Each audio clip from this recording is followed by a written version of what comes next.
ये वक्फ का जो पर्पज होता है, ये जो वक्फ का पर्पज होता है वो इनकी चैरिटी के लिए तो किए गए थे। हमारी समाज सेवी संस्थाएं मुसलमानों की आई, उन्होंने कहा कि साहब हम लोगों को इसका कोई फायदा नहीं मिल रहा है। जो मुस्लिम समाज की पासमादा समाज से आने वाले लोग हैं उनको आच्छादित करना है। तो सरकार में मंत्री भी रहे इसी विभाग के, तो इन 5 सालों में क्या देखा, किस तरीके की गड़बड़ियां ये वक्फ के जो चेयरमैन थे इन लोगों ने की हैं? ये एक ऑटोनोमस बॉडी है, ये अपने मनमाने तरीके से काम करती है, अवैध तरीके से काम कर रही है, कोई भी काम वहां पर वैध नहीं हो रहे हैं। उत्तर प्रदेश सरकार में पूर्व मंत्री और हज कमेटी के अध्यक्ष मोहसिन रजा ने वक्फ की संपत्तियों पर प्रशासक बैठाने के लिए मुख्यमंत्री योगी आदित्यनाथ को एक पत्र लिखा है।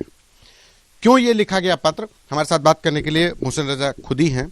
सर ये बताइए कि ये पत्र आपको लिखने की जरूरत क्यों पड़ी, क्या वजह थी? देखिए, पहली चीज तो मैं ये बताना चाहता हूं आपको कि ये जो वक्फ की संपत्तियां हैं या वक्फ एक्ट जो भी बने या पहले आजादी से पहले भी जो बने थे, उनका पर्पज ही हल नहीं हो पा रहा है। और अभी जो 1954 और 54 के बाद फिर अलग अलग राज्यों के और फिर बाद में कांग्रेस ने 95 में एक एक्ट बनाया, लेकिन उन एक्ट का कोई फायदा दबे कुचले पासमादा मुसलमानों को नहीं पहुंचा, जिसको लेकर माननीय प्रधानमंत्री आदरणीय मोदी जी लगातार कह रहे हैं कि जो पिछड़े पासमादा मुसलमान हैं जिनका हक है, ये वक्फ का जो पर्पज होता है, ये जो वक्फ का पर्पज होता है वो इनकी चैरिटी के लिए तो किए गए थे। माननीय सर्वोच्च न्यायालय भी यही कहता है कि ये सुप्रीम जो उनकी वाकिफ की मंशा है, जो विल उसमें है वही सुप्रीम कहलाएगी, लेकिन उसके विपरीत जाकर बोर्ड काम कर रहे हैं। और ऐसा नहीं है, बोर्ड सरकार में ही आते हैं, सरकार के अधीन आते हैं, चाहे पिछली सरकारें रही हो या हमारी सरकार रही, लेकिन जब प्रश्न उठते हैं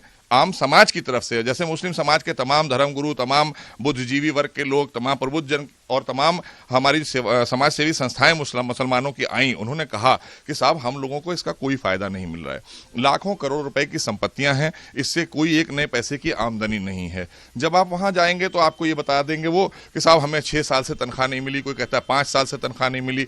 ये प्रश्न अलग है, लेकिन मैं ये कहना चाहता हूं कि जब 5 साल से तनख्वाह आपको मिली नहीं तो आपका घर चला कैसे? आपके घर पे 2 मंजिला 3 मंजिला मकान आपने बना डाले, आपने कभी भी गरीबों के बारे में क्यों नहीं सोचा, जिनके लिए आपको बैठाला गया था संरक्षण देने के लिए कि आपको संरक्षण देना है, आपको वहां पर आमदनी बढ़ाकर उन गरीब तमाम दबे कुचले बहू बेटियों को पहुंचाना है, जो मुस्लिम समाज की पासमादा समाज से आने वाले लोग हैं, उनको आच्छादित करना है। लेकिन हमें लगा कि 5 सालों में हम लोगों ने बहुत प्रयास किया, आदरणीय योगी जी के प्रयास बहुत रहे, हम लोगों ने बहुत सपोर्ट किया, तमाम वक्फ की संपत्तियां बचाने का काम किया, लेकिन उसके बाद भी आज की तारीख में बेलगाम होकर बोर्ड चल रहे हैं, अपनी शक्तियों से अलग हटकर काम कर रहे हैं, कानून से अलग हटकर काम कर रहे हैं। इसलिए जरूरत है कि सीधी तौर पर अब इसका प्रबंधन जो है, इसके ऊपर प्रशासक बैठालकर सरकार अपने हाथ में अपने अधीन ले, जब हम न्याय कर सकेंगे। क्योंकि आज देश में आदरणीय मोदी जी के नेतृत्व में न्याय मिल रहा है, सभी को मिल रहा है और खासकर मुस्लिम समाज को भी मिल रहा है।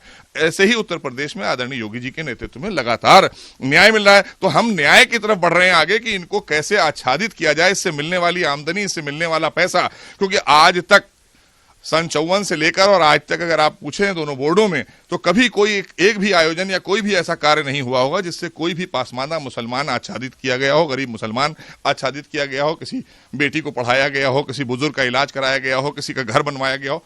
कोई काम नहीं हुए।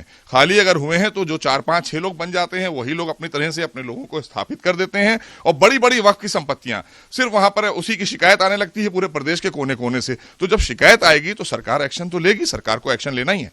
आप तो सरकार में मंत्री भी रहे इसी विभाग के, तो इन 5 सालों में क्या देखा, किस तरीके की गड़बड़ियां ये वक्फ के जो चेयरमैन थे इन लोगों ने की हैं? देखिए, बात आप दूसरी तरफ जा रहे हैं लेकर, आप चूंकि इस तरफ जा रहे हैं लेकर कि आप चेयरमैनों पर सवाल उठवाना चाहते हैं। नहीं, हम पूरे बोर्ड पर सवाल उठा रहे हैं। जो आज सन 54 से लेकर आज तक जो बोर्ड बने या 1995 का एक्ट है उसके विपरीत चले, हम उस पर प्रश्न उठा रहे हैं। किस तरीके की गड़बड़ियां देखी? गड़बड़ियां ये है कि कोई अकाउंटेबिलिटी नहीं है। हमने जब 2017 में हम आए, आदरणीय योगी जी को लिखा, उन्होंने इसकी जांच कराई, जांचों उपरांत दोषी पाए गए दोनों बोर्ड। आज उसकी रिपोर्ट जो है सामने आ चुकी है। जब वो रिपोर्ट सामने आई है तब ये गंभीरता से हम लोगों ने विचार किया कि जो लोग शिकायत कर रहे हैं ये जायज है कि इनके पास किसी तरह का कोई लेखा जोखा नहीं है। तो जब संतोष जी इनके पास लेखा जोखा नहीं है तो हम कैसे इनको न्याय दे सकते हैं? गरीब मुसलमानों को, पासमादा मुसलमानों का बेड़ा आज हमने उठाया है। हमने इससे पहले अल्पसंख्यक समाज का बेड़ा उठाया। आप देखिए, आजादी के बाद पहली बार लाखों की तादाद में मुस्लिम समाज के लोगों को आच्छादित करने का काम आदरणीय मोदी जी ने, उत्तर प्रदेश में आदरणीय योगी जी ने किया। जो हमारे ऊपर इल्जाम आते थे, लेकिन हमने ही सबसे ज्यादा योजनाओं का लाभ दिया और ये भी हमारी योजना का पार्ट है, अल्पसंख्यक कल्याण का पार्ट है। इसलिए इसमें प्रशासक नियुक्त होना बहुत जरूरी है, क्योंकि ये एक ऑटोनोमस बॉडी है, ये अपने मनमाने तरीके से काम करती है, अवैध तरीके से काम कर रही है, कोई भी काम वहां पर वैध नहीं हो रहे हैं। तो इसलिए जरूरत है कि सरकार, क्योंकि आदरणीय योगी सरकार से सबको यही उम्मीद है कि यहां न्याय मिलेगा और जब न्याय होगा तो लोग आच्छादित भी होंगे, उससे उनका आने वाली आमदनी का उसका फायदा भी उनको पहुंचाया जाएगा। आपने प्रशासक नियुक्त करने की बात की, ये प्रशासक नियुक्त करके किस स्तर के अधिकारियों, किस तरीके की मॉनिटरिंग की आपने रूपरेखा की मांग की? इसमें रहे हैं आईएएस अधिकारी, प्रशासक रहे हैं, रिटायर्ड आईएएस जजेस रहे हैं, रिटायर्ड, तो किसी को भी, वो सरकार के ऊपर है, माननीय मुख्यमंत्री पर है, वो किसी को भी अपॉइंट कर सकते हैं, क्योंकि इसमें अनियमितताएं तो पाली गई हैं, बहुत सी अनियमितताएं तो आ गई ना।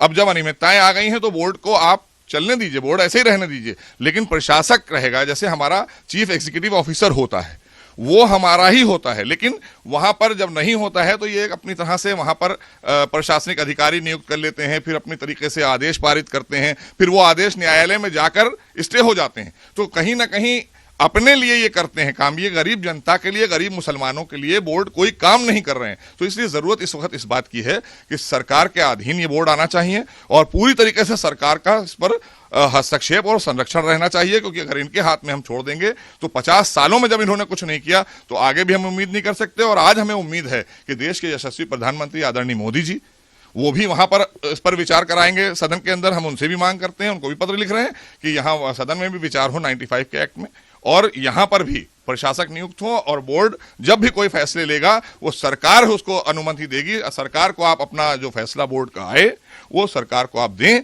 और सरकार देखेगी, हमारा सरकार का अधिकारी देखेगा, माननीय मुख्यमंत्री जिसको अपॉइंट करेंगे वो देखेंगे, उसके बाद वो एग्जीक्यूट होगा। क्योंकि हमारे पास हर जनपद में अपर सर्वे आयुक्त होता है, हमारा डिस्ट्रिक्ट मजिस्ट्रेट। तो जब हमारे पास डिस्ट्रिक्ट, और आपको एक चीज और बता दें कि जितने वक्फनामे हैं उनके अंदर लिखा है कि जब कोई इस तरह का इशू आए वहां पे गड़बड़ी का, तो डिस्ट्रिक्ट जज बहादुर से बात कर ली जाए, सब वफनामों में लिखा हुआ है। तो वो सारी चीजें हमारे पास हैं। हमारे पास जब डिस्ट्रिक्ट मजिस्ट्रेट हमारे बैठे हैं, अपर सर्वे आयुक्त हैं, अल्पसंख्यक कल्याण अधिकारी है, तो हम क्यों नहीं न्याय दे सकते? हम न्याय देंगे। इसलिए ये हमने कदम उठाया है और माननीय मुख्यमंत्री इस पर गंभीरता से विचार कर रहे हैं और आगे इसमें हम लोग एलआर डिपार्टमेंट से बात करके इस पर कार्रवाई करेंगे। आपने अभी बात की कि अल्पसंख्यक कल्याण अधिकारी भी हैं, जिले का डीएम भी होता है। जब दो अधिकारी हैं और उनकी मौजूदगी में भी इस तरीके की मनमानी चल रही है, तो क्या लगता है कि प्रशासक सिर्फ एक अधिकारी के नियुक्त जाने से चीजें बेहतर हो पाएंगी? बिल्कुल बेहतर हो जाएंगी। इसलिए हो जाएंगी क्योंकि अभी क्या हो रहा है कि जो बोर्ड हैं वो अपनी शक्तियों से ऊपर उठकर काम कर रहे हैं, और जिसकी वजह से, चूंकि अब तो कोई अगर ऐसी हम बनाएंगे पॉलिसी, कोई हमारा, क्योंकि इसका नियम नहीं है, नियम विनियम नहीं बने हैं अभी तक, तो वो भी बनेंगे। जब हमारा अधिकारी बैठेगा तो वो भी सारी चीजें आएंगी, तो वो सारी चीजों पर एक चेक एंड बैलेंस लगेगा और आमदनी बढ़ेगी। आज की आमदनी अगर आप देखें तो पिछले 20-25 सालों में आकर बोर्डों के पास आप जाएंगे तो वो कहेंगे शून्य आमदनी है, जो पैसा आया वो मैंने तनख्वाह में बांट दिया। तो आप 12-12, 15-15 लोगों को तनख्वाह बांटें, ये 15 लोगों को ये बांटें, 15 लोगों को वहां बांट दिया जाए। और संपत्तियां हैं 1,30,000, 1,30,000 से ज्यादा संपत्तियां उत्तर प्रदेश के अंदर रजिस्टर्ड वक्फ हैं। अगर 1,000 रुपए भी पर मंथ के हिसाब से आप देख लें आमदनी उसकी, तो कहां जाती है? 10 करोड़ रुपए पर मंथ आ जाएगी। आप सोचिए तो इसको आखिर कहां पे है सारा मामला। तो इसलिए जरूरत है कि जब प्रशासक होगा तो वो माननीय मुख्यमंत्री को अवगत कराएगा और इनके ऊपर भी चेक लगा रहेगा। भाई ये बोर्ड जो बनते हैं ये ऑनररी होते हैं, और ये ऑनर करने के लिए इसमें कोई सैलरी तनख्वाह नहीं होती है। समाज सेवा, जैसे यहां आप खड़े, यहां कोई सैलरी तनख्वाह नहीं है, ये हम किसी की सेवा के लिए बैठा ले गए। हज कमेटी क्या है?